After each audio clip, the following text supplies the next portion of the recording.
Yes friends, very good morning. काय आलं? काय बसायचं काय? हं? अच्छा, एक सेकंड. स्वतः दिसतंय? मग फर्स्ट बेंचला का नाही बसत?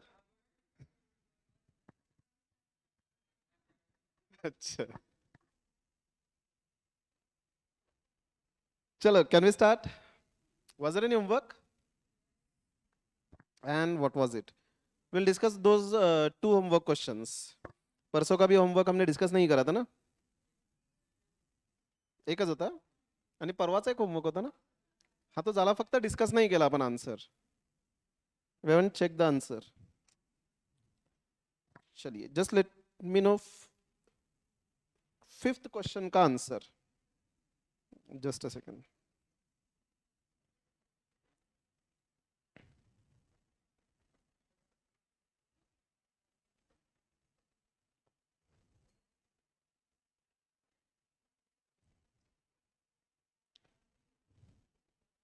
फिफ्थ का आंसर आपने इसी मैनर में कॉलम्स ड्रॉ किया ना. Situation 1 plan A B, situation 2 plan A and B. Fifth was the only homework ना.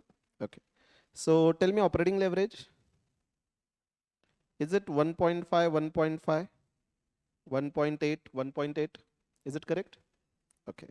Then financial leverage 1.07, 1.03, 1.09, 1.04, right? And combined leverage 1.61, 1.55, 1.96, 1.87. Are these figures correct? तो फिफ्थ क्वेश्चन में कोई issue नहीं है, right? And what was the homework? Another, which one? Second. Okay,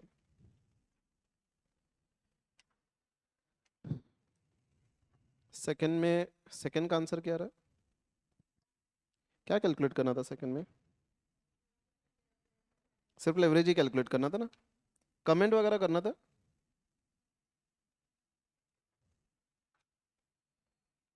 कहाँ गया answer? Operating leverage कितना आ रहा है? 2.5. Financial leverage 1.6 and combined leverage 4. बराबर? इसमें कोई issue? Okay, so just mark third question as homework for today. बहुत ही सिंपल है. अगेन सिर्फ 3 लेवरेज कैलकुलेट करना है एंड देन 3 डिफरेंट कंपनीज के केस में कैलकुलेट करना है. Okay, so third question as homework. So I guess almost initial all questions we have completed except 8th and 10th and एक 16th question बाकी है. चलिए, we'll just quickly revise what all things we had seen. बताइए, operating leverage का formula क्या था? Contribution upon EBIT. And एक और formula percentage change in EBIT divided by percentage change in sales, right? Operating leverage measure करता है impact of change in sales on EBIT, right? Operating break even point का formula क्या देखा था हमने? Fixed cost divided by contribution per unit, right? And अगर आपको rupees में कैलकुलेट करना है तो fixed cost divided by PV ratio. Basically, break-even point means we are calculating the level of sales at which EBIT will be 0. Is it right? Okay. Then, financial leverage का formula क्या था? EBIT upon EBT. ये EBT आपको interpret करना है as earnings available to equity shareholders before tax, right? Therefore, अगर preference share capital है, तो ये formula क्या बनेगा? EBIT upon EBIT minus interest minus preference dividend. लेकिन ये दो बिफोर टैक्स है, ये कैश फ्लो आफ्टर टैक्स है, तो प्रेफरेंस डिविडेंड को आपको बिफोर टैक्स में कन्वर्ट करना है. सो डिवाइड करेंगे 1 माइनस टैक्स रेट से, राइट? एंड देन एक और formula percentage change in EPS divided by percentage change in EBIT, right. Financial leverage measure करता है ईबीआईटी का चेंज, इसका impact on EPS, that is net earnings available to equity share holders, right. And financial break even point का formula क्या था? यहां पे financial fixed cost ही रिकवर करना है आपको, बराबर। तो interest plus preference dividend, basically financial break even point was EBIT at which EPS should be zero. So EBIT calculate कर रहे हैं, ईबीआईटी बिफोर टैक्स है, इंटरेस्ट भी बिफोर टैक्स है, लेकिन preference dividend again after tax है। So this cash flow you have to convert before tax, so divide करेंगे 1 minus tax rate, right. Then combined combined leverage या total leverage. Now this was very simple, operating leverage into financial leverage, right?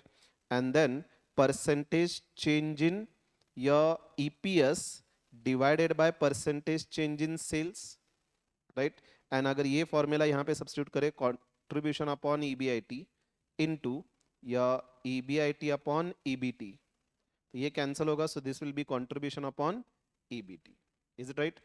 And combined break even point, इसका formula क्या था? यहां पे मुझे तीनों fixed cost recover करना है, so it will be operating fixed cost plus interest plus preference dividend. Again ये fixed cost and interest before tax है, preference dividend cash flow after tax है, तो इसको बिफोर टैक्स कन्वर्ट करने के लिए 1 बाय टैक्स रेट से divide करेंगे। एंड ये तीनों फिक्स्ड कॉस्ट मुझे कहां से रिकवर करना है? कॉन्ट्रीब्यूशन में से। Contribution will be the available to pay operating fixed cost, interest as well as preference dividend, so divided by contribution per unit. तो हमें यहां पे सेल्स लेवल मिलेगा at which my EPS will be zero, बराबर। And अगर यही sales मुझे rupees में कैलकुलेट करना है, so I will be dividing by PV ratio, right. Okay, then हमने कल रिटर्न ऑन इन्वेस्टमेंट इसका फॉर्मूला देखा था। If you are calculating return on investment from long term fund approach, then what will be the formula? Basically return calculate कर रहे तो calculation simple है, return divided by investment. अब return क्या interpret करेंगे? ऑपरेटिंग प्रॉफिट ना, so will be taking EBIT divided by investment long term fund employed in the company, so this will be your equity share plus debentures plus preferences, all long term capital employed you have to take, barabar. So this return on investment is also called as return on capital employed. And second, the same return we can calculate from equity shareholders approach also. So here formula remains same, return on investment, लेकिन अब return किसके point of view से consider करना है? Equity shareholders के. So earnings available to equity shareholder divided by equity shareholders fund. Obviously percentage में express करने के लिए into 100, right? Then कल लास्ट कंसेप्ट हमने देखा था, when we can say a firm is said to be favourably financially leverage. हमें simple सा पार्ट चेक करना है, कब हम कहेंगे कि फर्म फेवरेबली फाइनेंशियल लेवरेज है? मतलब हम डेट कंटेंट में कैपिटल स्ट्रक्चर यूज करके इक्विटी शेयर होल्डर्स को फायदा दे रहे हैं। So when we can say we are in favourable, simply दो चीजें कंपेयर करना है, return on capital employed and interest rate. अगर return on capital employed is higher, then we can say it is favorably financial leverage. Logically financers या debenture holder, bankers, इनका पैसा use कर रहे हैं हम बिजनेस में, इनके पैसे पे रिटर्न सपोज 20% से जनरेट कर रहे हैं, एंड वही इन्वेस्टर्स को, फाइनेंसर्स को हम 10% रिटर्न दे रहे हैं। सो इनसे 20% जनरेट किया, 10% दिया, रिमेनिंग 10% किसके लिए मिलेगा? Equity share holders. So therefore return available to equity share holders will be increased based on this, right. And अगर return on capital employed is lower than interest rate, then the firm is not favorably financial leverage. ऐसे case में कभी भी debt content use करना risky होगा. In fact, you should not be using the debt content only. Quite logically simple. अगर मैं return on capital employed 15% generate कर रहा हूँ and 18% मेरे फाइनेंसर्स को देना है, जैसे बैंक से मैंने लोन लिया, वहां पे 18% इंटरेस्ट देना है, उनका पैसा 18% लेकर के मैं बिजनेस में इन्वेस्ट करूं, सिर्फ 15% जनरेट कर रहा हूं, तो 3% तो मेरे पॉकेट से जाएंगे। So ultimately return on equity will be going downwards. So ऐसे केस में लोन फंड्स नहीं लेना है, राइट। ये तो कॉमन सेंस की बात हुई ना। सपोज अपने बिजनेस स्टार्ट करना है, बिजनेस का रिटर्न है 15%, ठीक है, मैंने आपसे कहा कि मैं आपको लोन देने के लिए तैयार हूं, लेकिन मैं 18% लूंगा, right. Will you be taking loan from me? आपको कि मैं कमा रहा हूं 15%, तुम्हें 18% से कैसे दूं? Right? So in that case you are not favourably financial leverage, you shouldn't be going for loan funds. Right? चलो, now based on this we have to solve one example. Read 10th example, very very important.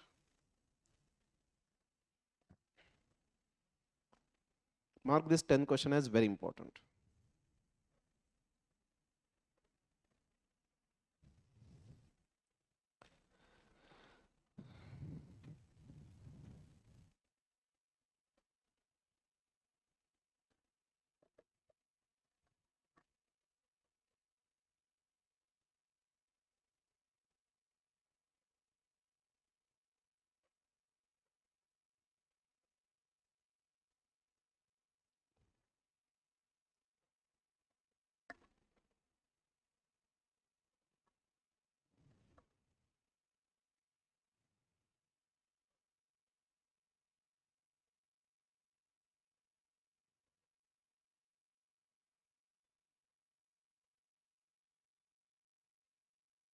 Have you read this much?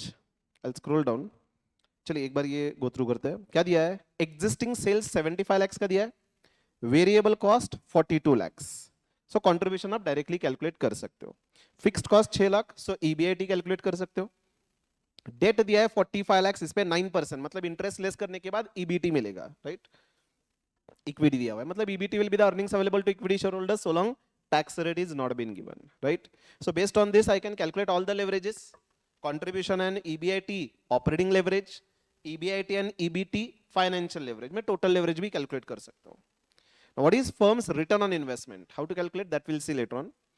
Does firm have favorable financial leverage? यहाँ पे interest percent 9% है, तो return on investment के साथ compare करेंगे. Based on that you can decide कि favorable financial leverage है कि नहीं. अब एक यहाँ पे नया point आ रहा है. If firms belong to industry जिसका asset turnover ratio 3 है, does it have high or low asset leverage? ये point discuss करते हैं, पहले read करते हैं पूरा.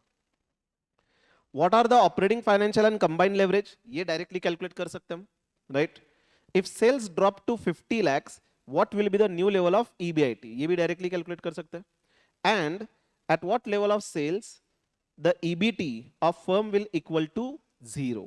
Now this also we can calculate. तो ये तीन तो मैं straight away calculate कर सकता हूँ, right? अब ये एक नया रेशो है, एसेट टर्नओवर रेशो. ये वैसे तो रेशो हमें स्टडी करना है रेशो एनालिसिस में, ओके, क्योंकि यहाँ पे है, we will discuss it over here only. Okay, जब भी हम अगेन एनालिसिस करते हैं, we check asset turnover ratio. ये एसेट टर्नओवर रेशो क्या होता है? Simply we calculate sales turnover divided by asset. Okay, first of all बताइए रेशो हमें रिक्वायर्ड क्यों होता है? What all we express in ratios? Simply if I say दो कंपनी है, company A, company B. Company A का sales है से 200 lakhs, कंपनी बी का सेल्स है से 400 lakhs. Can I this compare the numbers and से कि कंपनी बी का परफॉर्मेंस अच्छा है क्योंकि सेल्स ज्यादा है? Can I straight away directly compare? हम फिगर्स कंपेयर नहीं कर सकते, राइट?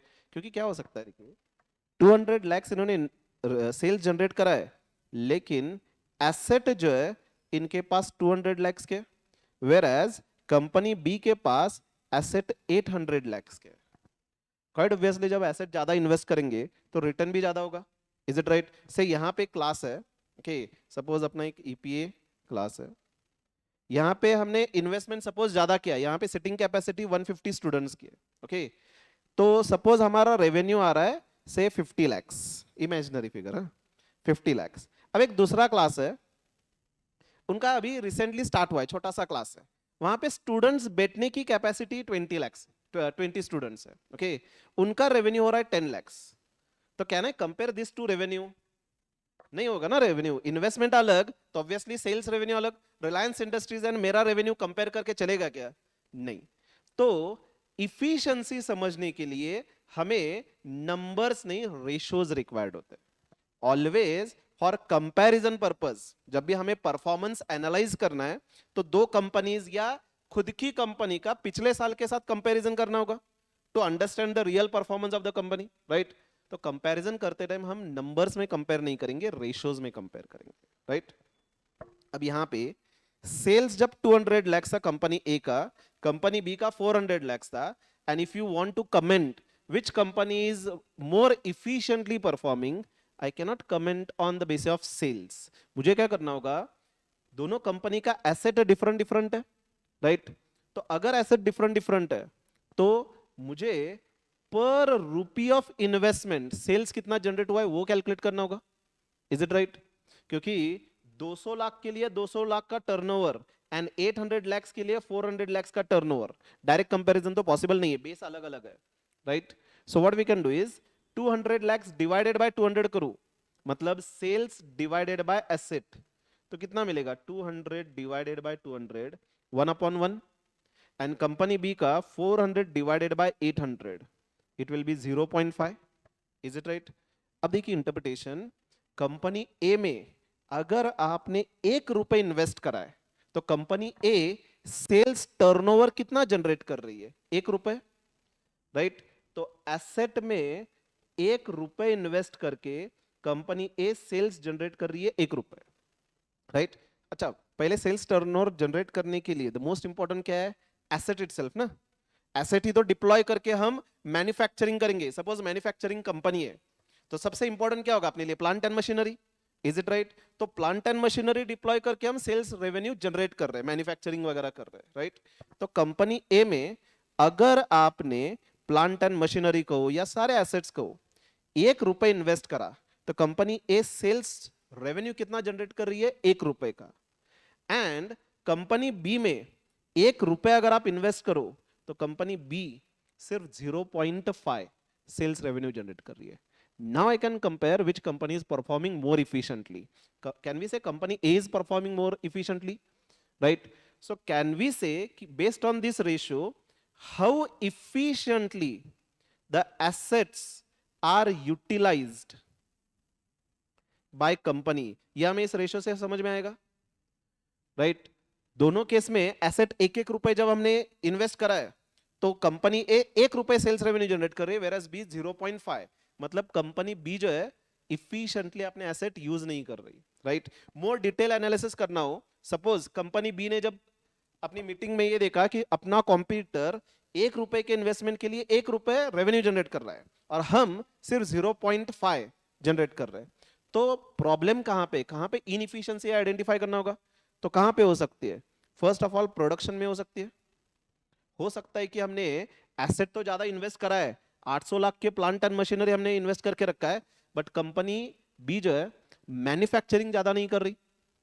हो सकता है कंपनी ए डबल शिफ्ट में काम कर रही है, कंपनी बी सिर्फ सिंगल शिफ्ट में काम कर रही है, राइट? तो इसीलिए ज्यादा इन्वेस्टमेंट होने के बावजूद भी आपका प्रोडक्शन कम आ रहा है, this is one possibility, right? अगर प्रोडक्शन कम तो ऑब्वियसली सेल्स रेवेन्यू कम होगा, राइट? तो हम मतलब प्रैक्टिकल सिनारियो से समझे कि ये रेशो का एप्लीकेशन कैसे होगा, okay?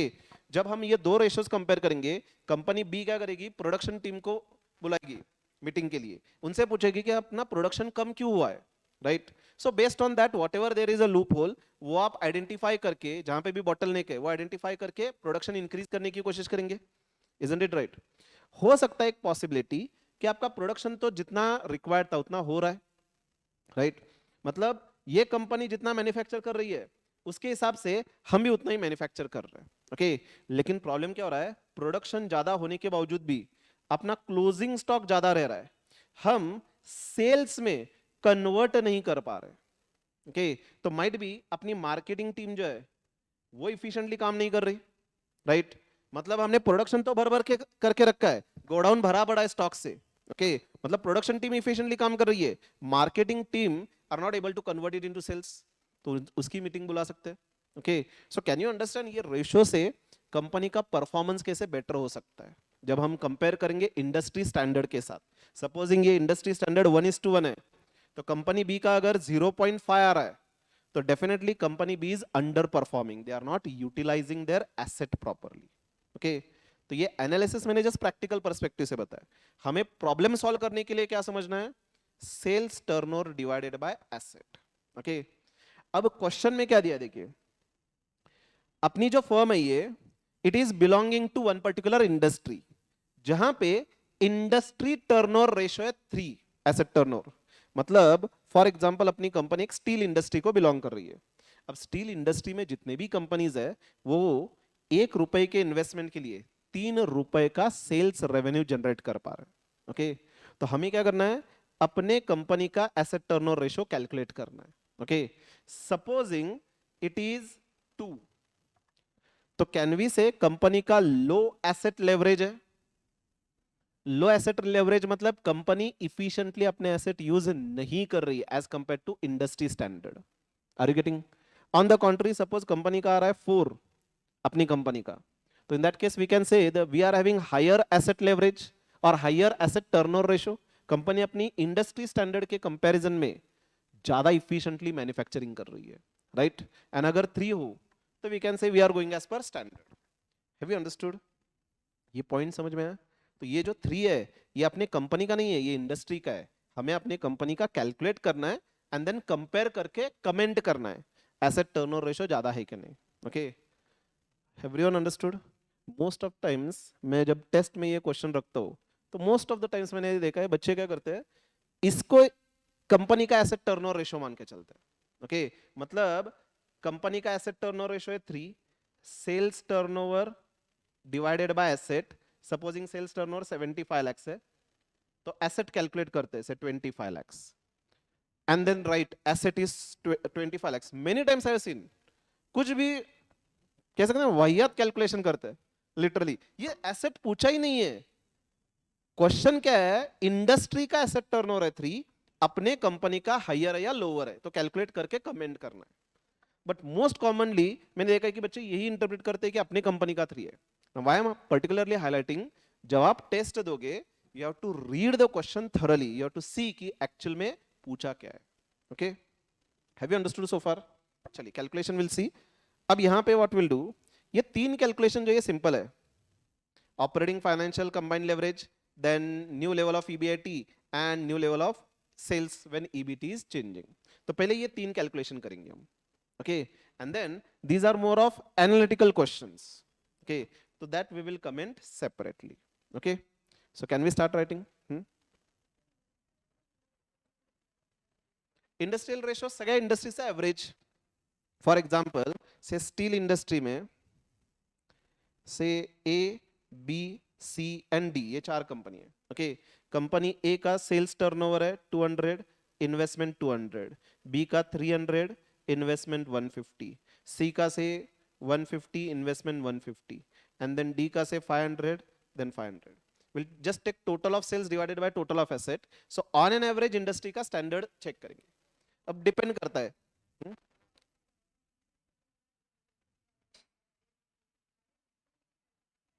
we only calculate, suppose अपनी कंपनी है, हम ही कैलकुलेट करेंगे अपने जो कॉम्पिटिटर्स है, अपने कॉम्पिटिटर्स अपने इंडस्ट्री में कितने हैं, 4 कंपनीज है, तो 4 कंपनी का सेल्स टर्नओवर देखेंगे, 4 कंपनी का एसेट देखेंगे, वो कंपनी ने कितना परफॉर्म किया वो देखेंगे, and then we will compare with our standards और आवर रेशो। और इंस्टेड ऑफ टेकिंग एवरेज हम क्या करेंगे, 4 कंपनी में सबसे बेस्ट कौन परफॉर्म कर रहा है वो देखेंगे, एंड वो अपने लिए स्टैंडर्ड रखेंगे कि अगर वो कर रही है तो हमें भी करना होगा, right? So practically always when we are doing business we see for the competitors कि उनका रेशो क्या है। ओके, लिस्टेड कंपनी के केस में तो फाइनेंशियल्स मिलते हैं, ठीक है। अनलिस्टेड हो, अभी जैसे एक्चुअली करेक्ट क्वेश्चन, मेरा एक क्लाइंट है वो ब्लोअर्स बनाता है, मतलब वो ब्लोअर समझते हो ना, तो उसका फाइनेंशियल एनालिसिस का काम मेरे पास है। मतलब ये जो अभी रेशो बता रहा हूँ, ये एसेट टर्नओवर रेशो, उसका हर फाइनेंशियल के बेसिस पे हम डिस्कशन करते, कमेंट करते, ठीक है। तो हमने asset turnover ratio and several ratios calculate करे थे, तो मैंने उसको कहा कि मुझे कंपैरिजन के लिए कुछ तो चाहिए, राइट? तो उसके इंडिया में 2 ही कॉम्पिटिटर कंपनीज है, लेकिन वो लिस्टेड नहीं है। मैंने उसका कहा कि मुझे किसी भी मैनर में उनका फाइनेंशियल रिकॉर्ड्स चाहिए so that I can compare. तब लिस्टेड अगर हो तो डायरेक्टली वेबसाइट से मिल सकता है हमें, दैट इज मैंडेटरी। अब वो 2 कॉम्पिटिटर्स जो अनलिस्टेड है, तो मैंने कहा कि उनके एम्प्लॉयज को अगर पैसा दे करके चेक करो कि कितना उनके फाइनेंशियल्स है, या बैलेंस शीट कहीं से मिलती है तो चेक करो, because we have to compare somewhere, right? Means जब भी हम एनालिसिस परफॉर्म कर रहे हैं, देयर आर टू थिंग्स, एक होता है इंटर फर्म कंपैरिजन एंड एक होता है intra firm comparison. Inter firm मतलब कंपनी ए कंपनी बी, दो अलग अलग कंपनी है, इन दो कंपनी का परफॉर्मेंस कंपेयर करेंगे, डिफरेंट डिफरेंट कंपनीज का। इंट्रा मतलब खुद की कंपनी का पिछले साल के कंपैरिजन में कंपेयर करेंगे। तो लास्ट ईयर 24 25 में अपना रेशो क्या था, 25 26 में रेशो क्या है, तो परफॉर्मेंस इंप्रूव हुआ है क्या नहीं, वो चेक करता है। तो this we can directly do. अब ये इसके लिए हमें दूसरे कंपनी के फाइनेंशियल्स रिक्वायर्ड है। मोस्टली उस इंडस्ट्री में एक तो लिस्टेड कंपनी हो तो डायरेक्टली मिल जाता है हमें। ओके, सो डेटा कलेक्ट करना itself again is a task. Okay, have you understood this? जब भी हम फाइनेंशियल्स एनालिसिस करते हैं, it is lot more interesting, क्योंकि एन नंबर ऑफ रेशोज आपको एडजस्ट करने पड़ते हैं। मतलब जैसे ये एक एग्जांपल मैंने बताया सेल्स टर्नओवर रेशो, वैसे आगे जाके रेशो एनालिसिस में more than 50 ratios you have to study. Okay, है बस इतने 50 रेशो, ज्यादा स्टडी करना नहीं है।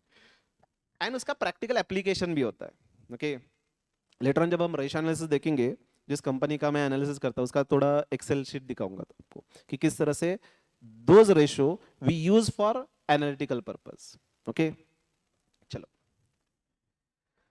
हाँ, बॉटम लाइन, ये practical part, if you are understanding well and good, you have to understand practicality, but from solving point of view ये रेशो याद रखना मैंडेटरी है। Okay, very important ratio. Sales turnover ratio is calculated as sales divided by asset.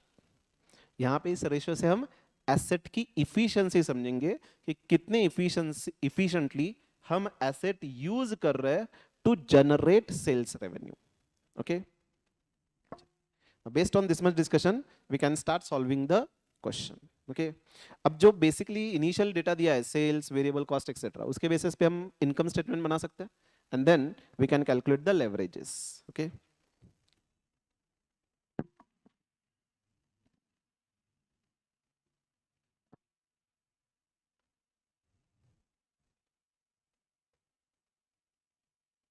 Right down example number 10, mark very very important. इसमें first working,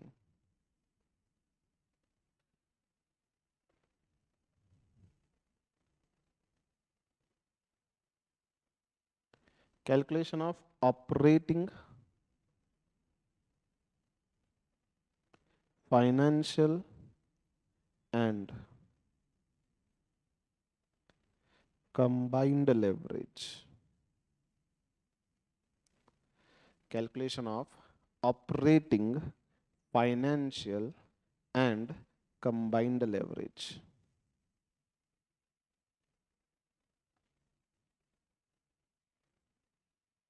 Draw column serial number,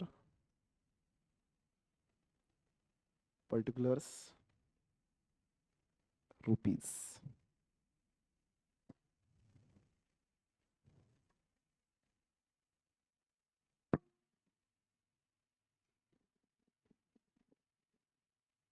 So अपना format, serial number A sales 75 lakhs less variable cost 42 lakhs. So we will be getting contribution.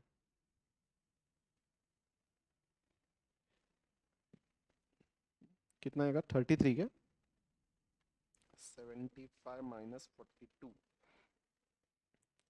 33 lakhs less fixed cost. Question में fixed cost 6 lakh दिया हुआ है।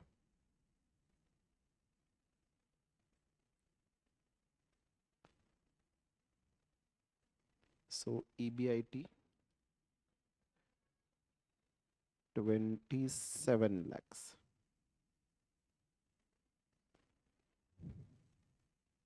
Less interest. अब interest के लिए आपको date दिया हुआ है 45 lakhs का, 45 lakhs इंटू 9%, डेट है 45 lakhs का, इंटरेस्ट रेट है 9%, तो 4,05,000. सो EBT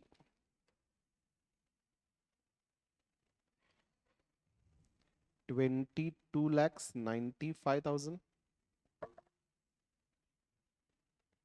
टैक्स रेट वगैरह दिया नहीं है, तो यहां तक ही अपना कैलकुलेशन होगा. And based on this much we can calculate the operating leverage, right. So below this write down next point, operating leverage. Particulars में ही फॉर्मूला भी लिखिए. It is calculated as contribution divided by EBIT. 33 lakhs divided by 27 lakhs, 1.2222 आ रहा है. While writing, write up to 4 digits. Later on I'll tell why.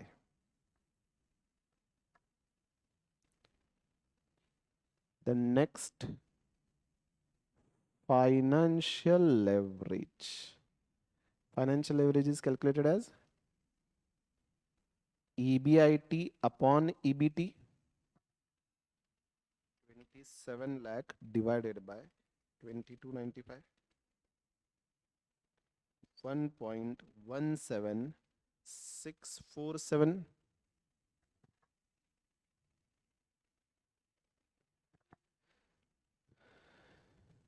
And based next point, combined leverage. Combined leverage is calculated as operating leverage into financial leverage. So it is coming 1.4379.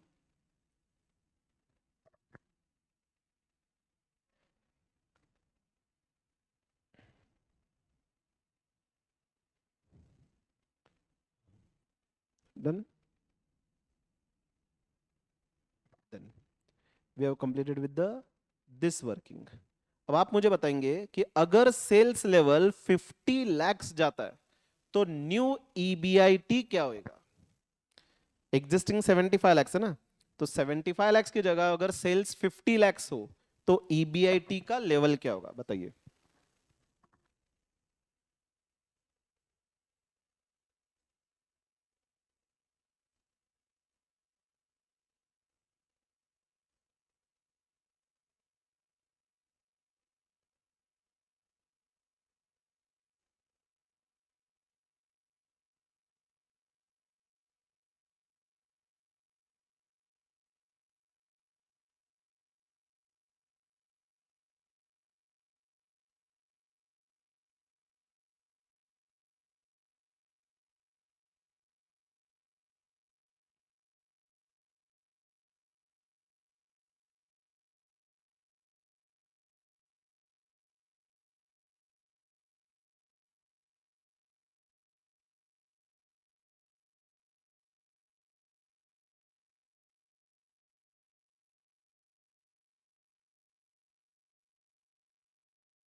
क्या फर्क पड़ने वाला है.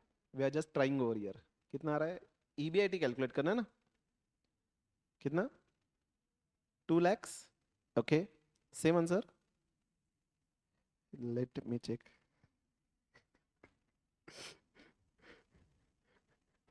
हमें sales दिया था तो हमने सिर्फ सेल्स चेंज किया, बाकी एज इट इज रखा. ये 42 lakhs, तो 8 lakhs 6 lakhs लेस किया 2 lakhs. बट आपको नहीं लगता कि सेल्स जब कम हो रहा है तो वेरिएबल कॉस्ट भी कम होएगा. Variable cost will also change. Fix cost change नहीं होगा, fix cost will remain same. लेकिन जिस प्रपोर्शन में सेल्स चेंज हो रहा है उसी प्रपोर्शन में वेरिएबल कॉस्ट भी चेंज होगा. Now tell.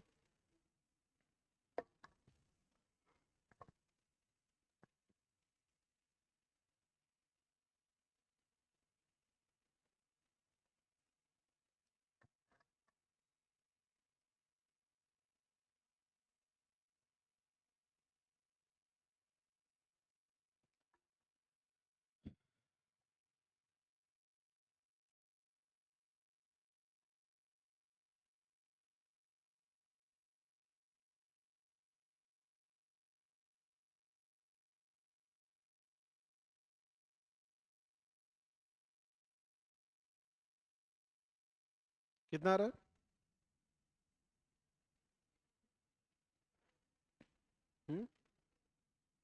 20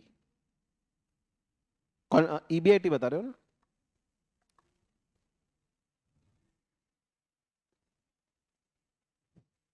I guess contribution बता रहे हो आप। 16 lakhs आ रहा है ईबीआईटी। ये देखिए 75 lakhs की जगह 50 lakhs हुआ है। कैन वी से ये 75 lakhs का 2/3 हुआ है, बराबर ना? या वी कैन से 33 1/3% लेस हुआ है। तो वेरिएबल कॉस्ट भी उसी प्रोपोर्शन में नीचे जाएगा। तो 42 lakhs का 2/3 28 lakhs।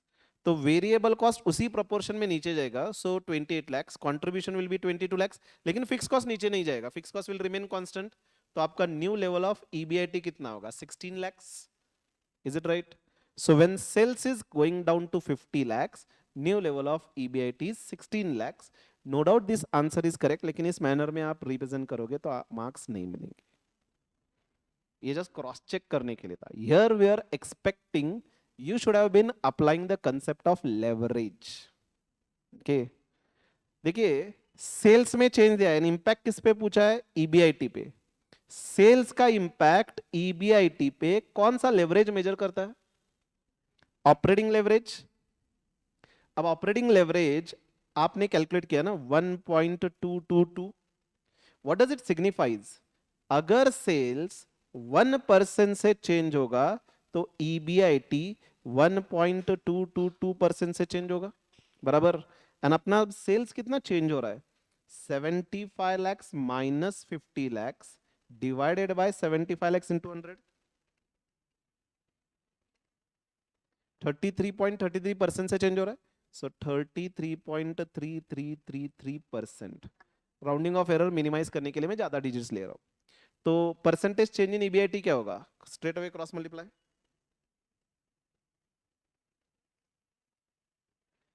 40.74073% से अपना ईबीआईटी फॉलो होएगा, राइट? एग्जिस्टिंग ईबीआईटी कितना था? ऊपर हमने जो कैलकुलेट किया था एग्जिस्टिंग ईबीआईटी 27 lakhs ना। तो चेक करिए 27 lakhs minus 40.74073%।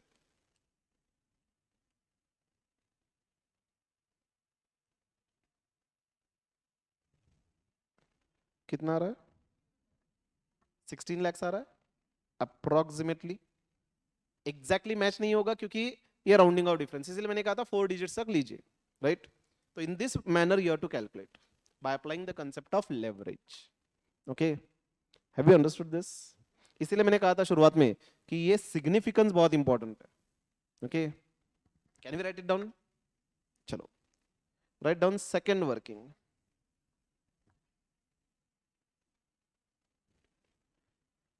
New level of sales, नहीं क्या कैलकुलेट करना था? न्यू लेवल ऑफ ईबीआईटी ना, sorry. New level of EBIT when sales drops to rupees 50 lakhs।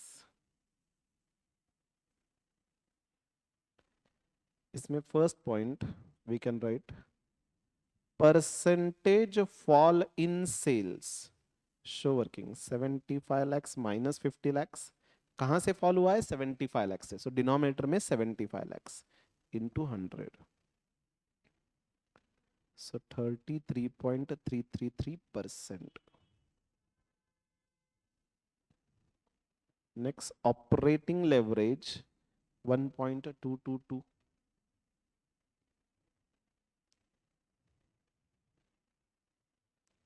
Therefore,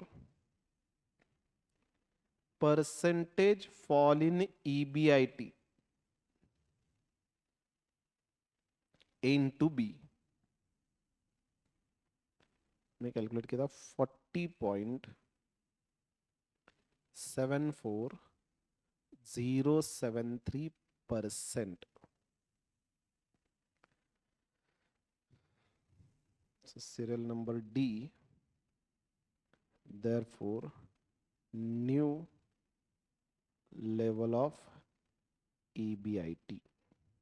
Show working 27 lakhs minus 40.74073%. Exactly match नहीं करेगा, अप्रोक्सीमेटली 16 lakhs के आसपास, थोड़ा बहुत ऊपर नीचे आ रहा है, कोई इशू नहीं है.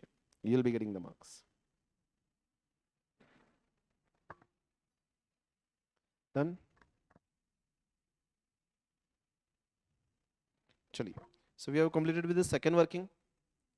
Now third working, at what level of sales EBT of firm will be equal to 0? EBT 0 होना चाहिए, sales की level क्या होगी? Now this you will tell me.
Hello. Hello. Yes, friends. Have you got the answer? अगर मेरा EBT 0 तो sales level क्या होएगा? फ्रीज निकाला कि नहीं मैंने?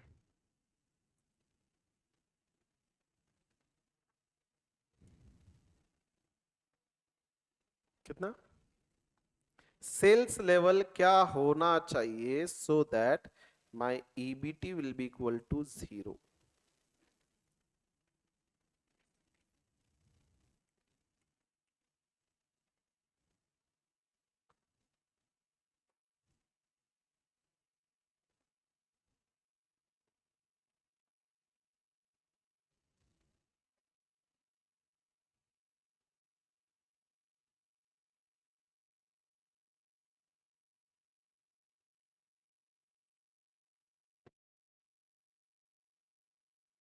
Yes, friends. Any answer?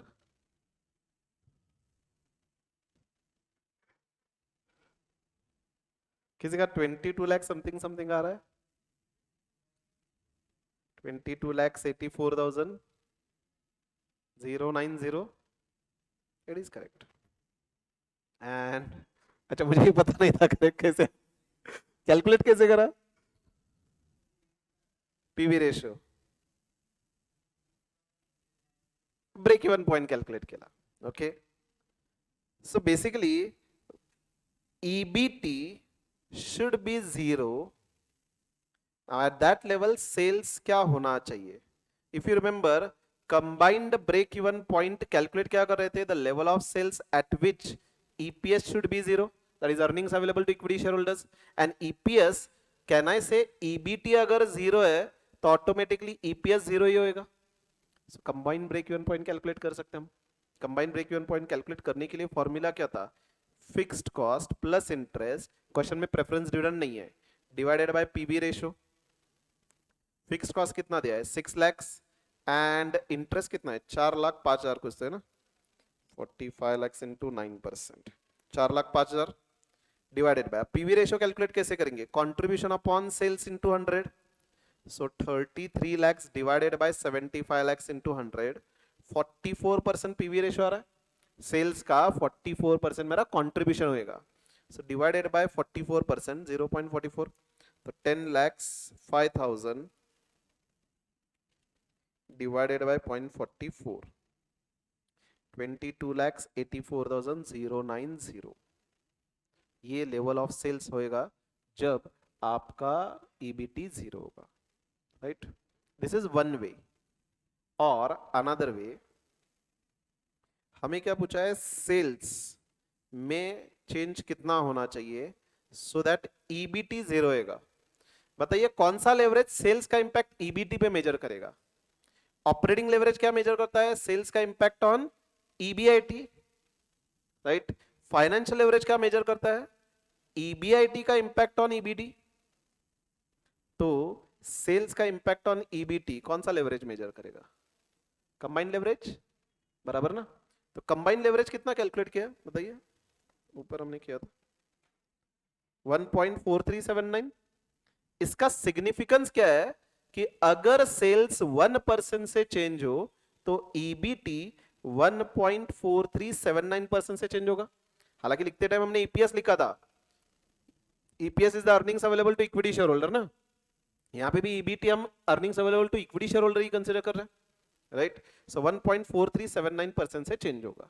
अब EBT कितने परसेंटेज से सेल चेंज होना चाहिए so that it should come down to 0? कितने परसेंट से चेंज होगा जब एक पर्टिकुलर लेवल से 0 आएगा? What should be the expected percentage fall in one particular level to bring it down to 0? कितना? All the time you know the answers. The only thing is that you are hesitating to tell. 100% ना? 100 ही बता रहे थे ना आप लोग. तो इतना डाउट क्यों खुद पे? देखिए, कोई भी लेवल से 100% जब फॉल होगा तो 0 ही आएगा. चेक करके देख सकते हो, मेरे पे विश्वास नहीं है. 50 लाख माइनस 100%, 0 ही आएगा ना. 50 लाख का 100%, 50 लाख, 50 लाख में से 50 लाख लेस करा तो 0 ही आएगा. So whenever EBT should bring down to 0, what should be the percentage fall? 100%. Right, तो अगर EBT में 100% फॉल होना चाहिए तो सेल्स में कितना? Cross multiplication 100 into 1 divided by 1.4379, 69.54586, इतना परसेंटेज फॉल होना चाहिए सेल्स में. एग्जिस्टिंग सेल्स कितना था? 75 लाख. चेक करिए, 75 लाख माइनस 69.54586%.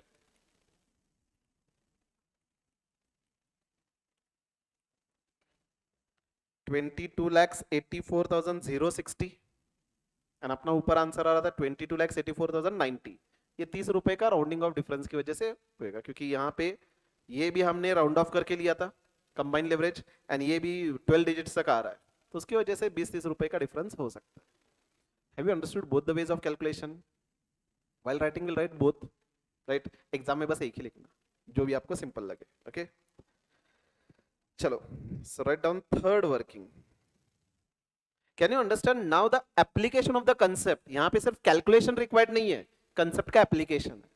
ओके, सो इसीलिए मैंने शुरुआत में कहा था कि कंसेप्ट समझना बहुत इंपॉर्टेंट है. अदरवाइज कैलकुलेशन फॉर्मूला अप्लाई करके कैलकुलेट करोगे, लेकिन इस एग्जांपल में जब सेल्स चेंज करना है, ईबीआईटी जीरो करना है, what ever it is, unless and until you don't know the concept, you won't be able to solve it. Okay, चलिए थर्ड वर्किंग हेडिंग लिखिए, calculation of sales level at which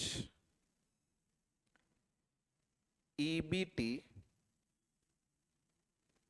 will be zero. We can calculate by two methods. Method 1,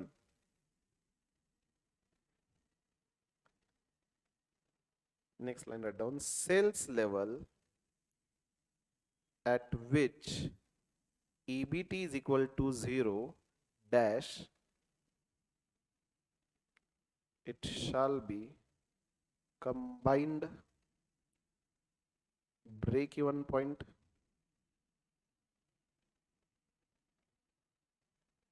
combined break even point का meaning ही था the level of sales at which total earnings available to equity share holders will be zero.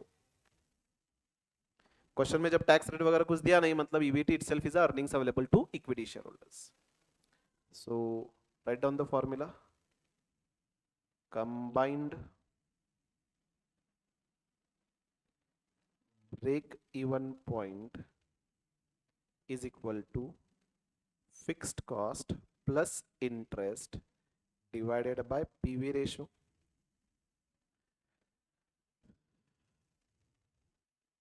Question में sales per unit, variable per unit दिया नहीं है, सो contribution per unit हम नहीं ले सकते, इसीलिए हमें पीवी रेशियो ही कैलकुलेट करना होगा. सो फिक्स्ड कॉस्ट दिया हुआ है 6 लाख, इंटरेस्ट दिया हुआ है 4,05,000 डिवाइडेड बाय पीवी रेशियो का भी फॉर्मूला लिखे, contribution upon sales into 100. So 10,05,000 divided by 33 lakhs divided by 75 lakhs into 100. So 10,05,000 divided by, we'll express in decimal, 0.44.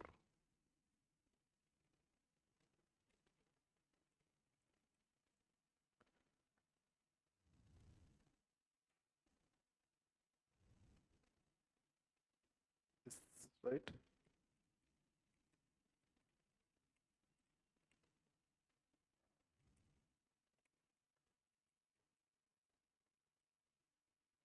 $22,84,090. This will be the answer. Now, method 2. इसमें first point लिखेंगे, percentage fall in EBT to make EBT is equal to 0. Percentage fall in EBT to make EBT is equal to 0. Right hand side, 100%. B,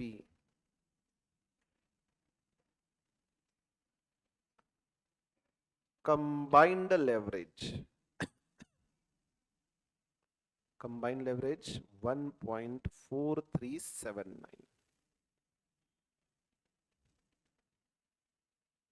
So see, percentage fall in sales expected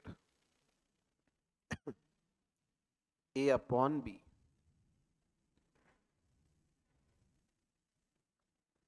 previous calculation में हमने multiply किया था, इस calculation में divide कर रहा है, तो for that will write down below कि ये आपको कैसे डिसाइड करना है, डिवाइड करना है या मल्टीप्लाई करना है. 69 पॉइंट कितना था ये,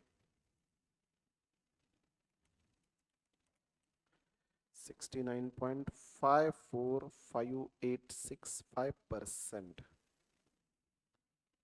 Therefore,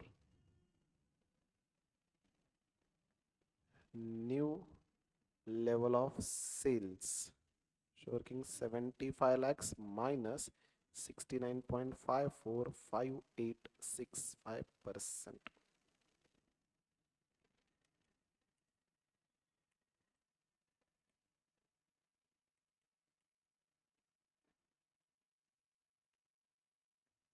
$22 lakhs 84,060. ये डिवाइड करना है या मल्टीप्लाई करना है. For that we can just write down sales and EBT. Sales 1 तो EBT 1.4379 combined leverage. EBT 100% cross multiply. So 100 into 1 divided by 1.4379. ये जस्ट अपने अंडरस्टैंडिंग के लिए.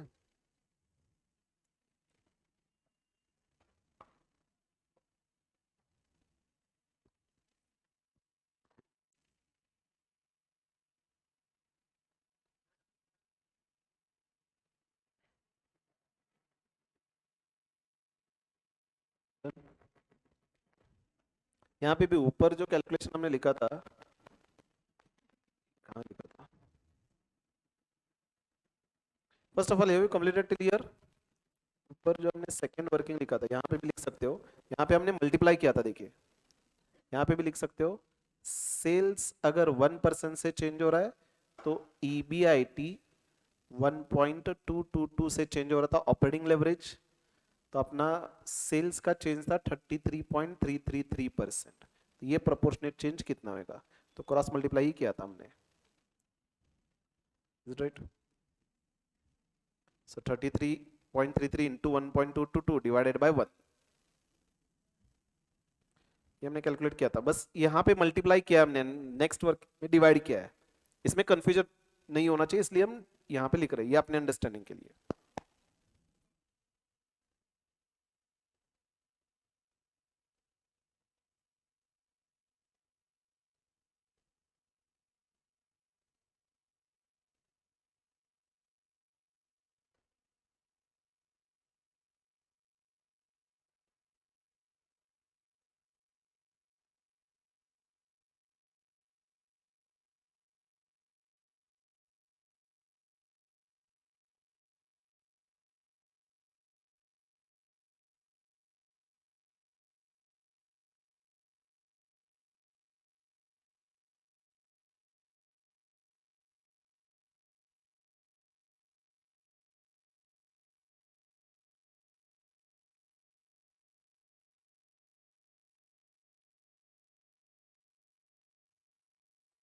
लॉन्ग टर्म अप्रोच के पॉइंट ऑफ व्यू से बताइए, रिटर्न ऑन इन्वेस्टमेंट क्या होगा?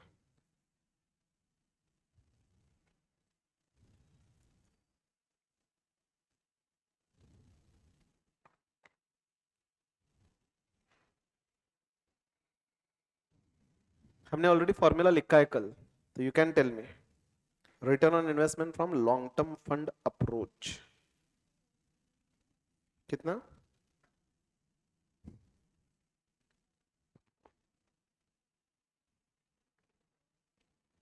एग्जैक्टली कितना? 27%. जब भी ऐसे बताते ना हळू आवाजात पहिला मी नंतर असं हा केलं की हा मधून कॉन्फिडेंटली होता. 27% is correct. Yesterday we have seen return on investment long term fund approach से calculation will be EBIT divided by total capital employed, right? या total assets we can say. तो EBIT हमने कैलकुलेट किया 27 lakhs and total capital employed question में दिया है 45 lakhs debt and 55 lakhs equity. So 45 lakhs plus 55 lakhs, that is 100 lakhs. So 27 lakhs divided by 100 lakhs into 100, 27%. So return on capital employed is 27%. What you have calculated is correct, right? अब आप मुझे बताइए, जब मैं return on equity calculate करूंगा, okay, without calculating, just based on the knowledge, बताइए return on equity 27% से higher होगा या लोअर होगा?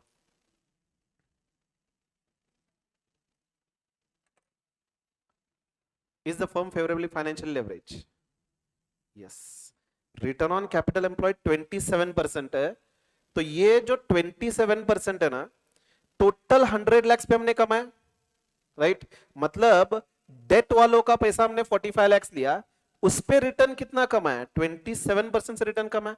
क्या डेट वालों को 27% हमने दिया है? नहीं, उनको सिर्फ इंटरेस्ट सिर्फ 9% से हमने दिया है, बराबर? तो जो बैलेंस रह रहा है वो इक्विटी शेयर होल्डर्स को एड अप करेगा, तो return on equity will be definitely higher than 27%। जब आप सॉल्व कर रहे हो तो ये बेसिक अंडरस्टैंडिंग या कॉमन सेंस आपको अप्लाई करना है, क्योंकि कभी कभार हो सकता है सिली मिस्टेक्स हो। ओके, सिली मिस्टेक हो गया ना, हमने रिटर्न ऑन इक्विटी गलती से 20% कैलकुलेट किया। इमीडिएटली एग्जाम में स्ट्राइक होना चाहिए कि जब मेरा रिटर्न ऑन कैपिटल एम्प्लॉयड 27 है, इंटरेस्ट रेट 9% है, मतलब the firm is favourably financial leverage. And अगर फेवरेबली फाइनेंशियल लेवरेज है तो इक्विटी शेयर होल्डर्स को ज्यादा फायदा मिलना चाहिए। यहां पे कम कैसे आ रहा है? तो definitely it should be higher than 27%। Calculation करके देखेंगे, बट पहले से ओरिएंटेशन आना चाहिए। ओके, चलो। So now we can write those first working. So अपने लिए वैसे फोर्थ वर्किंग आई, हेडिंग लिखिए calculation of return on investment,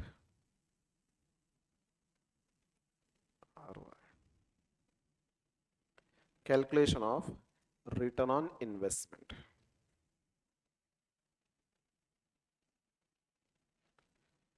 इसमें first long term fund approach,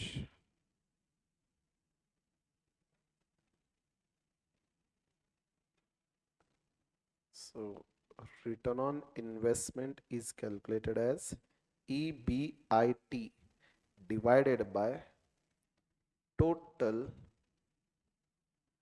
long term funds into 100.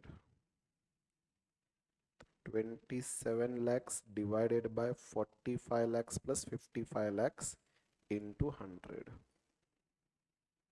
27 lakhs divided by 100 lakhs into 100, it is 27%.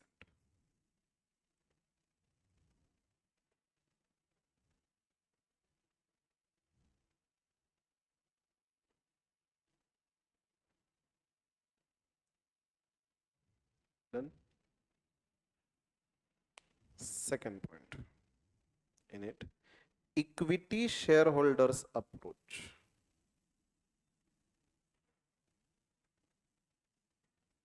Equity shareholders approach. Now this will be calculated as earnings available to equity shareholders divided by equity shareholders fund into 100. So what is the earnings available to equity shareholders? First working में देख सकते हो, question में tax rate दिया नहीं, preference dividend नहीं है, मतलब EBT itself will be the earnings available to equity shareholders. So 22,95,000 divided by 55 lakhs into 100, कितना? 41.72%.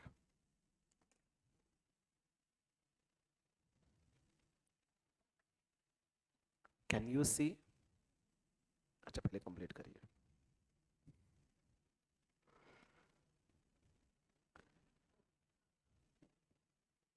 कैन यू सी, जब कंपनी टोटल 100 lakhs पे रिटर्न कितना जनरेट कर रही है? 27, मतलब कंपनी में हर एक रुपए जो इन्वेस्ट हुआ है उस पे रिटर्न कितना जनरेट कर रही है? 27%।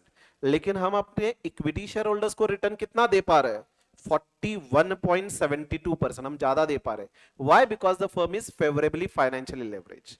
क्योंकि 27% में टोटल कैपिटल है, 45 लाख डिबेंचर होल्डर का है, उनका पैसा लेकर के उन पे 27% रिटर्न तो जनरेट कर रहे हैं, उनको रिटर्न सिर्फ 9% दे रहे हैं। तो जो डिफरेंस है वो एड अप हो रहा है इक्विटी शेयर होल्डर्स के रिटर्न में, राइट? चलिए, then second question, does the firm have favourable financial leverage? Yes. Write down answer of, or say fifth point we can say, the firm has favorable financial leverage, full stop. Next line, write down first point, return on investment using long term fund approach is 27%, comma, whereas interest rate is 9%. Interest rate is 9%। जब भी favourable financial leverage decide करना है, return on investment and interest rate compare करेंगे, right? कल हमने ये point लिखा भी था। So return on investment using long term fund approach is 27%, whereas interest rate is 9%, comma, therefore firm is able to generate higher return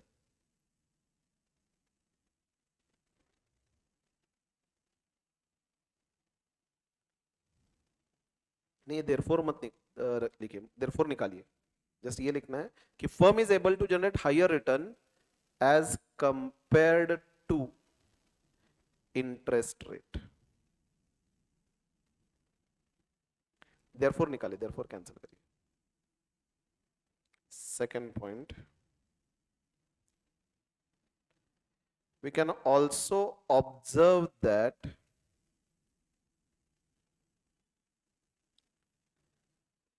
return on equity shareholders fund is 41.72%. We can also observe that return on equity shareholders fund is 41.72%, which is more than return on long-term fund, return on long-term fund bracket में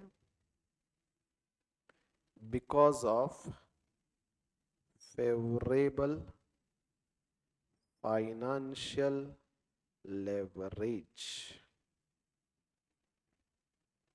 favorable financial leverage.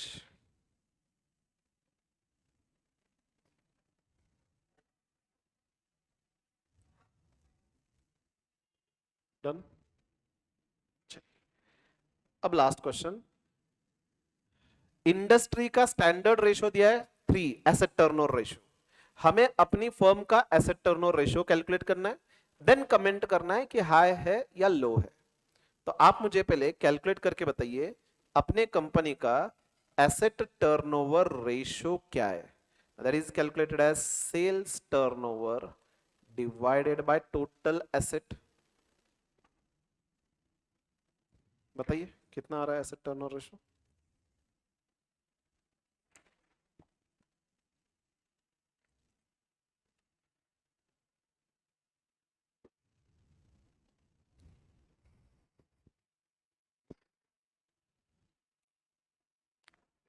Asset नहीं दिया है, sales दिया है 75 lakhs। अच्छा, आपने वो document देखिए क्या जिसको हम बैलेंस शीट कहते हैं? टैली भी करा है ना आपने? एवरी टाइम अकाउंट्स में आप बैलेंस शीट टैली करते हो ना। हाँ, तो लाइबिलिटीज में आपको दिया हुआ है equity share holders fund 55 lakhs, debt दिया है 45 lakhs, दूसरा करंट लाइबिलिटी कुछ दिया नहीं है, मतलब लाइबिलिटी का टोटल 100 lakhs है, तो एसेट का टोटल भी 100 lakhs होएगा। ये डायरेक्टली दिया नहीं एग्जाम में, ये क्लिक, ये छोटे छोटे पॉइंट है ना, आपको ऑलरेडी पता है कि जितनी लाइबिलिटी उतना एसेट होगा, लेकिन ये क्लिक होना इंपॉर्टेंट है। तो it is 75 lakhs divided by 100 lakhs, 0.75। मतलब अपनी कंपनी में 1 रुपया एसेट में इन्वेस्ट करा तो सिर्फ 0.75 रेवेन्यू जनरेट कर रही है, लेकिन इंडस्ट्री का स्टैंडर्ड 3 है, तो हम अपने एसेट्स इफिशिएंटली यूज नहीं कर रहे, we are having very low asset leverage. Okay, that is what we have to comment. Okay, चलिए will write down last part, sixth, asset turnover ratio. This is calculated as sales turnover divided by total assets. First we'll write down and then we'll show the working for total assets. 75 lakhs divided by 100 lakhs, 0.75.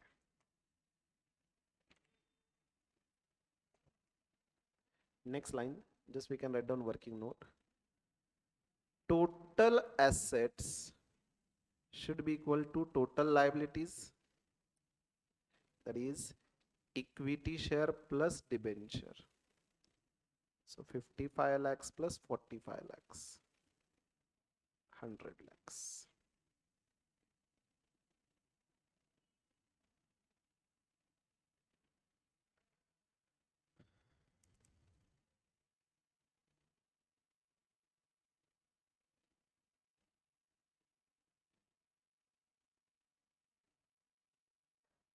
Done. Now we have to comment for this. So below this, write down comment. First note, asset turnover ratio indicates efficiency in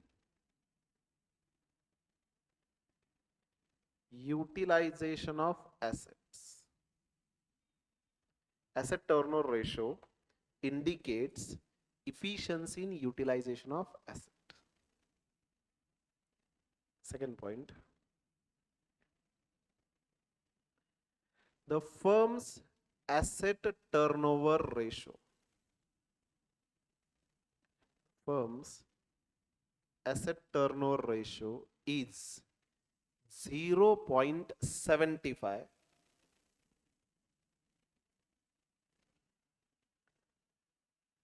which is lower than industry asset turnover ratio.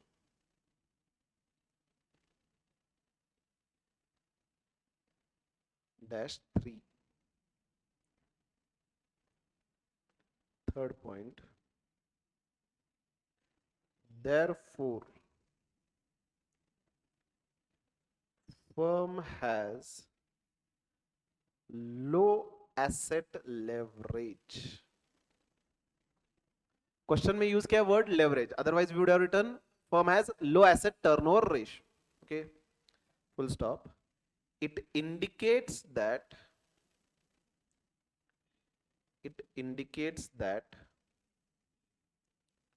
firm is not able to utilize its assets as efficiently as industry does.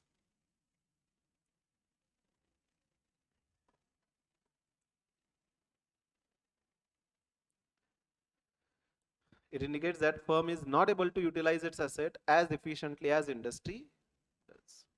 Done? Now, so we have completed with 10th question. मेरे ख्याल से 8th question एक pending है ना? Right? तो we will keep it for homework only for tomorrow. आज के लिए वैसे भी थर्ड क्वेश्चन। अच्छा, एवरीडे मैक्सिमम कितना होमवर्क दे सकता हूं मैं आपको? एक, एक इंच। तो मैक्सिमम दो रखते हैं ना।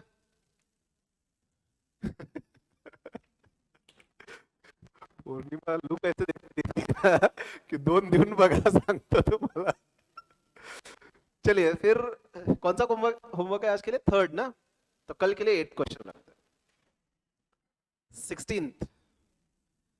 अच्छा, 16th क्वेश्चन रीड करने से पहले यहां पे कंसेप्ट है beta, which is mostly might be new for you, right? वैसे let me tell you, beta concept आपके लिए इतना इंपॉर्टेंट नहीं है at inter level, final level में बहुत इंपॉर्टेंट है, ओके? बट फिर भी ये क्वेश्चन है, तो even though not important, we have to discuss what do you mean by beta, okay? Have you ever heard beta? कहां पे? हाँ, सायन्स में। कॉमर्स लक्षात नाही, सायन्स लक्षात आहे तुम्हाला। एंड सायन्स में कहां पे? Alpha beta gamma rays. School का याद है हमें, स्कूल का ही रहेगा ना, स्कूल का याद है हमें। ये कंसेप्ट तो आपने सुना ही नहीं है। अच्छा, फाउंडेशन का कोई कंसेप्ट याद है क्या आपको? वो याद नहीं रहता, लेकिन स्कूल का याद है, हाँ? फाउंडेशन में कहीं डिस्कस किया था बीटा?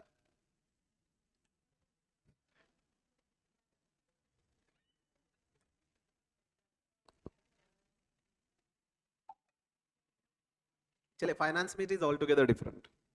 जब भी हम कंपनी सिलेक्ट करते हैं इन्वेस्टमेंट के लिए और कंपनी का हम रिस्क चेक करते हैं, तो वी स्टडी बीटा, ओके? थोड़ा डिटेल में समझने की कोशिश करते हैं कि बीटा क्या होता है, लेकिन detail in the sense, again briefly, क्योंकि इतना इंपॉर्टेंट नहीं है। जब भी हम कोई कंपनी के शेयर में इन्वेस्ट करेंगे, तो बताइए, is there a risk in that company? Investment in the share, definitely. जब भी हम स्टॉक मार्केट में इन्वेस्ट करते हैं, we consider it as risky investment, बराबर? सपोज आपको कहा जाए कि गवर्नमेंट ट्रेजरी बॉन्ड्स है जिसमें रिटर्न एक्सपेक्टेड है 8%, स्टॉक मार्केट में 20%, okay? No doubt stock market में ज्यादा रिटर्न मिल रहा है। कौन सा रिस्की इन्वेस्टमेंट होगा, गवर्नमेंट बॉन्ड्स या treasury, sorry, stock market? Stock market ना ज्यादा रिस्की होगा, राइट? तो risk means what? What do you mean by risk in the context of shares investment? Earlier हमने बिजनेस के पॉइंट ऑफ से देखा पॉसिबिलिटी ऑफ लॉस। अब इस कंटेक्स्ट में क्या होगा? शेयर में इन्वेस्ट कर रहे हो, मैंने आपसे कहा कि 10,000 आपके पास है, शेयर मार्केट में इन्वेस्ट कर डालो। Is there a risk? Yes. What do you mean by the risk? Possibility of loss. अच्छा बताइए, सिर्फ लॉस होना रिस्क है, या आपने शेयर मार्केट में 10,000 इन्वेस्ट किया था इस भरोसे पे कि आपको 20% रिटर्न मिलेगा, ठीक है? एक्चुअल में सिर्फ 5% मिला, can we call it this also as risk? Definitely. जो आप टारगेट कर रहे हो, एक्सपेक्ट कर रहे हो, उससे कम मिल रहा है, दैट इज रिस्क, राइट?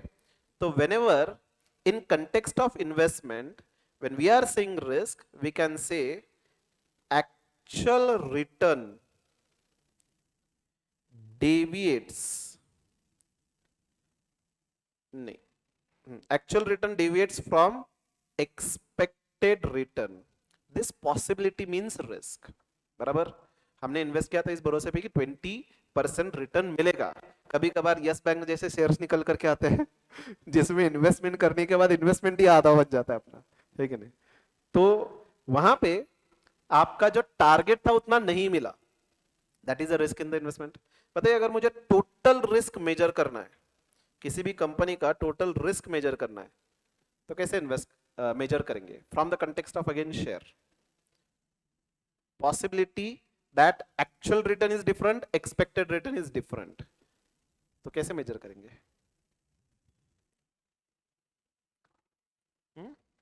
अच्छा मुझे बताइए, सपोज आपने 2 कंपनी सिलेक्ट किया इन्वेस्टमेंट के लिए, ठीक है? Tata company, Reliance industries. आपने सोचा कि पिछले 5 साल का रेट ऑफ रिटर्न चेक करते उसके बेसिस पे इन्वेस्टमेंट करेंगे। टाटा कंपनी ने पिछले 5 साल में 19%, 19%, 19%, 19% रिटर्न दिया है, वेराज रिलायंस इंडस्ट्रीज ने 30%, 10%, 5, 35 एंड 20% रिटर्न दिया, कौन से कंपनी में इन्वेस्ट करेंगे? अच्छा मुझे बताइए, एवरेज रिटर्न पहले कैलकुलेट करेंगे। टाटा का एवरेज रिटर्न कितना है? 19%। एंड रिलायंस का एवरेज रिटर्न चेक करिए, it should come to 20%। Simple total लेकर के डिवाइड करेंगे ना, 20%। अब बताइए कहां पे इन्वेस्ट करेंगे? टाटा कंपनी में इन्वेस्ट करेंगे तो 19 मिलेगा, रिलायंस में 20% मिलेगा। कहां पे इन्वेस्ट करेंगे? आपका ओपिनियन। 1% के लिए रिस्क लेंगे या 19% में खुश रहेंगे? 1% के लिए रिस्क लेंगे? 1% के लिए रिस्क मतलब 5% पे भी आ सकते हैं आप लोग। अगर आप कंसिस्टेंट रिटर्न कंसिडर कर रहे हो तो 19% इसमें इन्वेस्ट करेंगे, राइट? अब बताइए इस दो कंपनी में कौन सा कंपनी का इन्वेस्टमेंट रिस्की है? रिलायंस। व्हाई? डेविएशन ज्यादा है, राइट? अब मुझे बताइए टोटल रिस्क मेजर कैसे करेंगे? आपके बचपन में एक वर्ड सुना था आपने, स्टैंडर्ड डेविएशन। तो यहाँ पे सेंट्रल वैल्यू से ये डेविएशन ही ज्यादा है ना, तो स्टैंडर्ड डेविएशन मेजर करके डिसाइड करेंगे कौन सी कंपनी ज्यादा रिस्की है, right? So whenever we are calculating total risk, we calculate standard deviation. Okay, अब बताइए this total risk we can divide into two parts. एक होता है डाइवर्सिफाइबल रिस्क एंड दूसरा होता है non diversifiable risk. One is diversifiable risk और non diversifiable risk. इसको नॉन सिस्टमेटिक रिस्क कहते हैं and this risk is called as systematic risk. अब ये जो मैं आपको बता रहा हूं diversifiable risk, non diversifiable risk, एक फाइनेंस में मॉडल है कैपिटल एसेट प्राइसिंग मॉडल। इस मॉडल ने ये इलेबोरेट किया हुआ है। ओके, तो diversifiable risk, non diversifiable risk. What do you mean by diversifiable risk? Name itself suggest. वो रिस्क जो डाइवर्सिफाई हो सकता है। नॉन डाइवर्सिफाइबल मतलब वो रिस्क जो नॉन डाइवर्सिफाइबल है, right? We can not diversify, बराबर? Means what? देखिए जब भी आप स्टॉक मार्केट में इन्वेस्ट करते हैं, वी नो कि रिस्क है, बट कैन वी से कि हम रिस्क मिनिमाइज कर सकते हैं बाय डाइवर्सिफिकेशन, राइट? इमेजिन करिए आपने 1 लाख रुपए इन्वेस्ट करना था स्टॉक मार्केट में, पूरा का पूरा 1 लाख इन्वेस्ट किया रिलायंस इंडस्ट्रीज में। ओके, अब अगर ऐसी कोई इवेंट हो रही है जिसकी वजह से रिलायंस इंडस्ट्रीज का रिटर्न इन्फ्लुएंस हो रहा है, चेंज हो रहा है, जैसे फॉर एग्जांपल अर्लियर आपने इन्वेस्ट करा था, धीरू भाई अंबानी की डेथ हो गई। ओके, एक्चुअल में डेथ हुई थी अर्लियर, तो धीरू भाई अंबानी की डेथ होने के बाद बताइए रिलायंस इंडस्ट्रीज के रिटर्न पे इंपैक्ट होगा या नहीं होगा? से रिलायंस इंडस्ट्रीज का एक्सपेक्टेड रिटर्न था 20%, directly it will come down to 5% for some period at least, right? So ये जो इवेंट हो रही है, आपका टोटल ये जो 1 लाख हमने इन्वेस्ट किया टोटल, इसको पोर्टफोलियो कह सकते हैं। आपका पोर्टफोलियो डायरेक्टली 20% से 5% पे आएगा। Can we say the total amount is now expose to risk of that fall in the return? Is it right? On the contrary, हमने अगर ये 1 लाख से 50 शेयर्स में डिवाइड किया रहता, ओके, मतलब हर शेयर में 2-2 हजार इन्वेस्ट करेंगे, ऐसे 50 शेयर्स में अपने इन्वेस्ट करा था। ओके, तो टोटल 50 शेयर्स में आपने इन्वेस्ट किया, 2,000 रुपए से 1 लाख रुपए इन्वेस्ट किया। अब मार्केट में, मार्केट तो अच्छा खासा चल रहा है, लेकिन इवेंट क्या हुई? धीरू भाई अंबानी की डेथ हो गई। तो अब टोटल 1 लाख पे रिस्क नहीं होगा, सिर्फ रिलायंस इंडस्ट्रीज में 2,000 आपने इन्वेस्ट किया है, अब ये 2,000 का रिटर्न कमाएगा ना सिर्फ। Are you all getting? तो अगर आपने और डाइवर्सिफाई किया रहता, 100 कंपनीज में इन्वेस्ट करते, तो सिर्फ 1,000 पे रिस्क आता, बाकी 99,000 पे रिटर्न अच्छा खासा मिल रहा था आपको। सो कैन वी से अगर ऐसी कोई इवेंट हो रही है जिसका इंपैक्ट एक कंपनी को इंपैक्ट हो रहा है या एक इंडस्ट्री को इंपैक्ट हो रहा है, सो दैट इवेंट की वजह से जो रिस्क अराइज हो रही है, we can minimize by diversification. Is it right? Have you understood this so far? Now second part, अगर ऐसी कोई इवेंट हो रही है जिसकी वजह से सारे companies in the stock market impact हो रहे हैं, एग्जांपल सपोज इंडिया ने किसी कंट्री के साथ वॉर डिक्लेयर करा, क्या इमीडिएटली स्टॉक मार्केट नीचे आएगा? इंडिया छोड़ो, वो इजराइल एंड पैलेस्टाइन में वॉर अगर होता है तो भी अपना स्टॉक मार्केट नीचे आता है। रशिया ने यूक्रेन पे अटैक किया, अपना स्टॉक मार्केट नीचे आया। अपने स्टॉक मार्केट को क्या है, रीजन ही लगता है कि कब हम नीचे आए, राइट? तो हम जैसे लोग यस बैंक में इन्वेस्ट करके रखते हैं, उधर वो वॉर करते हैं, अपना मार्केट नीचे आता है। But then considering the global transactions, it is expected कि जब भी ऐसे इस तरह से कोई इवेंट होती है तो ओवरऑल मार्केट कम आएगा, राइट? सपोज वॉर हुआ या अपनी गवर्नमेंट ने टैक्स रेट सडनली इंक्रीज करे। निर्मला दीदी ने अनाउंस किया कि सरचार्ज का रेट डायरेक्टली हम नॉन सरचार्ज 50% कर रहे हैं। ठीक है, तो क्या स्टॉक मार्केट पूरा नीचे आएगा? अब यहां पे जितने भी कंपनीज है, सारे के सारे कंपनीज का रिटर्न कम आएगा। अब बताइए डाइवर्सिफाई करके कोई फायदा होगा क्या? आपने 2-2,050 कंपनी में भी इन्वेस्ट किया, each and every companies return is going to come down, so total portfolio will come down.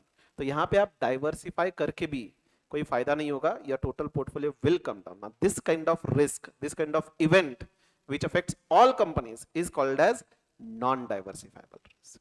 Okay, अब सीएपीएम कहता है कि डाइवर्सिफाइबल रिस्क आप मिनिमाइज कर सकते हो, नॉन डाइवर्सिफाइबल अवॉइड नहीं कर सकते। तो this non diversifiable risk is measured by beta. Okay, तो आई जस्ट बॉटम से समझने की कोशिश कर रहे हैं। ओके, तो beta can we say is a measure of risk only, right? Beta is a measure of risk only, a non diversifiable part of the risk. Okay, अब बीटा की वैल्यू का मीनिंग समझते हैं। Beta is two, suppose beta को हम कहते हैं पहले तो रिलेटिव मेजर ऑफ रिस्क। ये जो टोटल रिस्क है ना, ये एक्चुअल रिस्क होता है, ये एक्चुअल डेविएशन होता है। ओके, बीटा हम रिलेटिव मेजर ऑफ रिस्क कहते हैं। मतलब क्या है, जब भी हम वर्ड यूज करते हैं रिलेटिव, मतलब इन कंपैरिजन होता है। तो in comparison with market risk we are calculating particular companies risk. Okay, तो अगर बीटा की वैल्यू 2 है, इसका सिग्निफिकेंस क्या है? First of all, market, overall market का बीटा हमेशा हम 1 कंसिडर करते हैं। ओवरऑल मार्केट का बीटा हमेशा 1 कंसिडर करते हैं। ओके, तो अगर बीटा की वैल्यू, सपोज हमने एक कंपनी सेलेक्ट की थी रिलायंस इंडस्ट्रीज, अब उसका बीटा अगर 2 है, it means it is twice riskier as compare to market risk. Okay, say overall market का स्टैंडर्ड डेविएशन 10% है, मतलब ओवरऑल कंबाइंड स्टॉक मार्केट में जितने भी कंपनीज है उनका स्टैंडर्ड डेविएशन, एक्सपेक्टेड रिटर्न से डेविएशन 10% है। रिलायंस इंडस्ट्रीज का 20% है। ओके, तो it is twice as compare to market risk, तो बीटा इज 2। अब इसकी वजह से क्या होएगा, अगर स्टॉक मार्केट 10% से ऊपर जा रहा है तो अपना रिलायंस इंडस्ट्रीज का शेयर 20% से ऊपर जाएगा। ओके, एंड वही अगर 10% से नीचे आ रहा है तो रिलायंस इंडस्ट्रीज का शेयर 20% से नीचे आएगा। Okay, so it is twice riskier than market risk when beta is 2। Suppose beta if it is half, what do you mean by this? Market के कंपैरिजन में अपनी कंपनी जो सिलेक्टेड है उसका रिस्क कम है, राइट? तो अगर स्टॉक मार्केट 10% ऊपर जाएगा तो अपना जो कंपनी हमने सिलेक्ट किया है वो धीरे धीरे ऊपर जाएगा, सिर्फ 5% से ऊपर जाएगा, लेकिन रिस्क कम है। तो स्टॉक मार्केट अगर 10% से नीचे जाएगा तो ये कंपनी 5% से नीचे जाएगी। ओके, तो जब भी आप कंपनी में इन्वेस्ट करोगे you will be checking the beta. अगर आपको लग रहा है कि आने वाले टाइम में स्टॉक मार्केट के लिए सारे जो सिनारियो है, एनवायरमेंट है अच्छे है, तो ऐसे कंपनी में इन्वेस्ट करो जिनका बीटा हायर है, मतलब रिस्क ज्यादा है, बट ऑब्वियसली प्रॉफिटेबिलिटी होना चाहिए। Let me show you some companies. ये देखिए अदानी एंटरप्राइजेस, इसका beta can you see over here, ये कॉलम में बीटा देखिए कितना है, 1.44। कहने से ये Adani enterprise stock market, overall जो मार्केट है बॉम्बे स्टॉक एक्सचेंज में लिस्टेड अगर हम कंसीडर करें तो ओवरऑल मार्केट के कंपैरिजन में ज्यादा रिस्की है, राइट? ज्यादा रिस्की का सिग्निफिकेंस क्या है? स्टॉक मार्केट अगर ऊपर जाएगा ना स्लाइटली तो अदानी एंटरप्राइज ज्यादा परसेंटेज से ऊपर जाएगा। ओके, दूसरी कंपनी अदानी पोर्ट्स 1.54, ये ज्यादा है। अपोलो हॉस्पिटल्स देखिए, हॉस्पिटल्स के केस में कहने से रिस्क कम होता है, राइट? क्योंकि उनका तो क्या है, रेवेन्यू मॉडल बहुत अच्छा हो रहा था। तो यहाँ पे इनका बीटा जो है 0.694 है, तो it is less riskier than the market risk. Okay, Asian paints beta 1.11, कहने से एन नंबर ऑफ कंपनीज के बीटा हम चेक करके इन्वेस्टमेंट डिसीजन ले सकते हैं, राइट। तो जब भी आप इन्वेस्टमेंट करोगे एंड किसी कंपनी का आपको रिस्क चेक करना है, you will be checking the beta. Okay, so this was all about discussion for beta. Okay, now coming to the question, यहां पे बीटा दिया आपको 1, 1.5, 1.30 एंड 1.40। तो ये कंपनी सुजाता लिमिटेड का बीटा सबसे ज्यादा है, तो कहना इसे सुजाता लिमिटेड का रिस्क सबसे ज्यादा होगा, राइट। तो जब हम लेवरेज कैलकुलेट करेंगे, कौन सा लेवरेज कैलकुलेट कर सकते हैं, सेल्स दिया हुआ है एंड ईबीआईटी दिया हुआ है। तो जब हम ऑपरेटिंग लेवरेज कैलकुलेट करेंगे, that time will see Sujata limited का ऑपरेटिंग लेवरेज भी हाईएस्ट ही होगा, क्योंकि operating leverage is also major of risk only, is it right. Whereas कौन है ये, ऐश्वर्या लिमिटेड, इनका बीटा सबसे लोअर है। तो जब हम ऑपरेटिंग लेवरेज इनका कैलकुलेट करेंगे, ऑपरेटिंग लेवरेज इनका भी सबसे लोवेस्ट होगा, because operating leverage is also major of risk itself. Have you understood this much? चलिए, we are supposed to calculate operating leverage of this company and we are also to comment, and हमें ये comment करना है कि जब company का beta different है, operating leverage क्यों डिफरेंट है। तो ये लिखना है हमें, beta is a measure of risk, operating leverage is also indicator of risk. So जिस डायरेक्शन में बीटा चेंज हो रहा है, उसी मैनर में ऑपरेटिंग लेवरेज चेंज होएगा। Have you all understood the concept? Okay, writing part we will continue tomorrow. I'm concluding bit earlier today, almost 10 minutes I'm concluding earlier. So tomorrow we'll complete with this one example, and tomorrow we are going to start with exam questions. Okay, चलिए, free quad ये beta का concept भी लिख लेंगे, exam के लिए relevant नहीं है, बट मीनिंग समझना आपके लिए जरूरी है। ओके, चलो, विल कंक्लूड फॉर नाउ।